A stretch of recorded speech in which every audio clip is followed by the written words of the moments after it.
የጥላሁን እናቱ ገዳይ ባለመያዙ ጥላሁን በየመድረኩ ያለቅስ እንደነበር ታውቃላችሁ?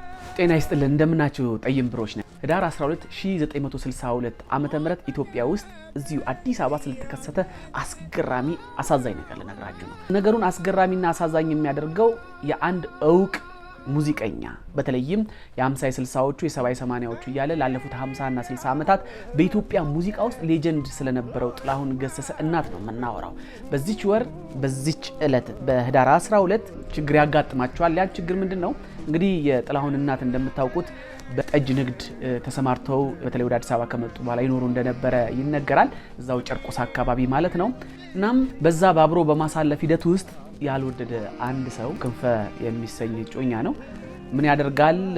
በተደጋጋሚ ከሷ ጋር እንድትታይ ፈለገ፣ ያስጠነቅቃል። በዛ በተፈጠረው ጠብ መሰረትን ደግሞ ካልመታውሽ እያለ እንግዲህ የጥላሁን እናት ጓደኛን ማለት ነው እየፎከረ ባለበት ሰዓት እንግዲህ የጥላሁን እናት ጋር በመሮጥ እዛ ጠጅ ቤት ውስጥ ገባለች። ጠጅ ቤት መግባት ብቻ አይደለም እዛ አድኘኝ ብላ ስትሮጥ እንግዲህ ክንፈ የተባለው ግለሰብም ባልታሰበ አደጋ በተተኮሰ ጥይት በ47 ዓመቷ የጥላሁን እናት በህይወት ልታልፍ ችላለች ማለት ነው። በጣም የሚያሳዝን ነው። እንግዲህ ህዳር 12ን ስናነሳ የሚገርመው ከዛ በኋላ ጥላሁን ገሰሰ በጣም ትልቅ ተጽዕኖ አድሮበት ስለነበረ ተጽዕኖ የሚያረፍበትና ያደረበት ምክንያት የእናት ሞት ብቻ ሳይሆን የእናቱ ገዳይ እንግዲህ ከዛ በመሰወሩና በመጥፋቱ ጭምር ነው።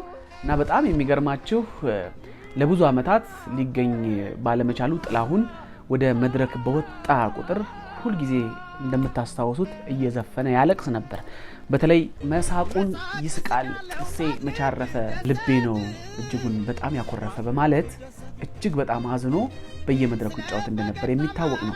በተለይ ስለ ጥላሁን እናት ሞት ስናነሳ ጥላሁን በየመድረኩ ላይ የሚያሳያቸው እንቅስቃሴዎችና ሀዘኖች እጅግ በጣም ብዙዎችን ይረብሽም ነበር። በተለይ ደግሞ በሀርካፉኔ የተሰኘውን ሙዚቃ በመድረክ ላይ ሲጫወት ያገኔ ሰላምከ ሰላምከ ያገኔ ሰላምከ ሀርካፉኔ ያዴኮ ሰላምከ እናቶች ብቻ ሳይሆን በሰው እጅ ስለሞቱ እናቶች ጭምር እያሰበ እየተከዘ ስለሚሰፍን ከዘፈኑ በላይ ግጥሙን እያለቀሰ እንደሚዘፍን በርካቶች ይናገራሉ። ይህንን የተመለከተው ጌታቸው ደስታም እናቱ ከሞተች በኋላ በየመድረኩ ሰርግም ይገኝ ሌሎች መድረኮች ላይ የሚገኝ በጣም እያዘነና እያለቀሰ ስላስቸገረው አንድ መላ ይዘይዳል።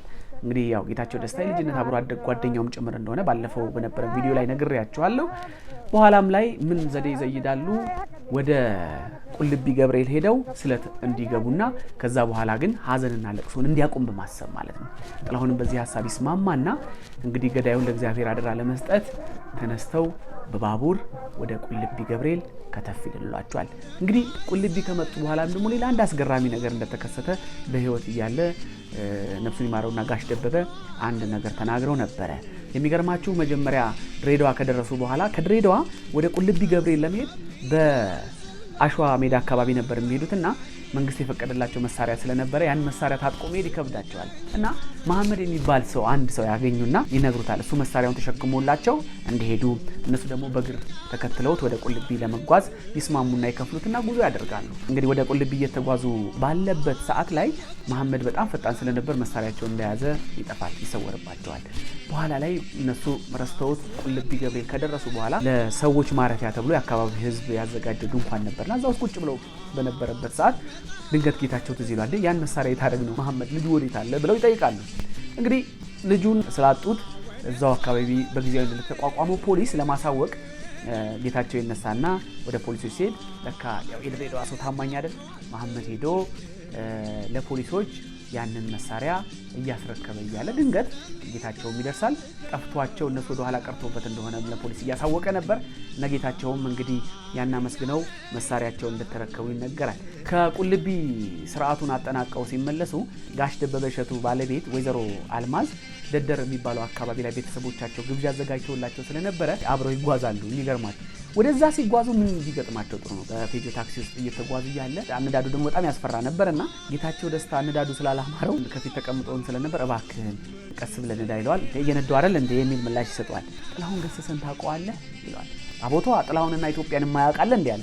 ታዲያ እሱን እኮ ከኋላ ጭነዋል ሲል ድንግጥ ይላል የላዳው ሹፌር። በጣም ታዋቂና አድናቂውም ስለነበር በጣም በመደንገጥ ጥላሁን አርካፉኔ የሚለው ሙዚቃ ጮክ ብሎ መዝፈን ይጀምራል እና ሙዚቃው እየተዘፈነ እነሱ እየተቀበሉ ሹፌሩም እጅግ በጣም ደስተኛ ሆኖ ቤተሰቦቻቸው ጋር እንዳደረሰው ይታወቃልና ይነገራል። ሙዚቃዋ ጠፍቼ እንዳልመጣ ግቤ አያሻግረኝም፣ ታግሼ እንዳልቀመጥ ማህተቤ ወይ ናፍቆትሽ አያስቀምጠኝም እያለ ነው የሚዘፍነው። እስኪ ሙዚቃዋን ደግሞ ትንሽ ከፍ አድርገን እናዳምጣታለን። እና ይቺ ሙዚቃ እየዘፈኑ እጅግ በጣም ደስተኛ ሆነው ወደ ደደር እንደተጓዙ መረጃዎች ይጠቁማሉ። እንግዲህ የጥላሁን እናት ካረፈች በኋላ ጥላሁን ከዛ በኋላ ማልቀሱን ቢያቆም እንኳን በ2000 ዓመተ ምህረት እንግዲህ ይመስለኛል ከቁም ነገር መጽሔት ጋር ቃለ መጠይቅ ሲያደርግ ምን ብሎ ነበረ? የእናቴን ገዳይ ይቅር ብያለሁ ማለቱ የሚታወስ ነውና ጥላሁን በ2000 በተለይ በኢትዮጵያ ሚሊኒየም አካባቢ በሰጠው ጋዜጣዊ መግለጫ ላይ ነው የሚተናገረው።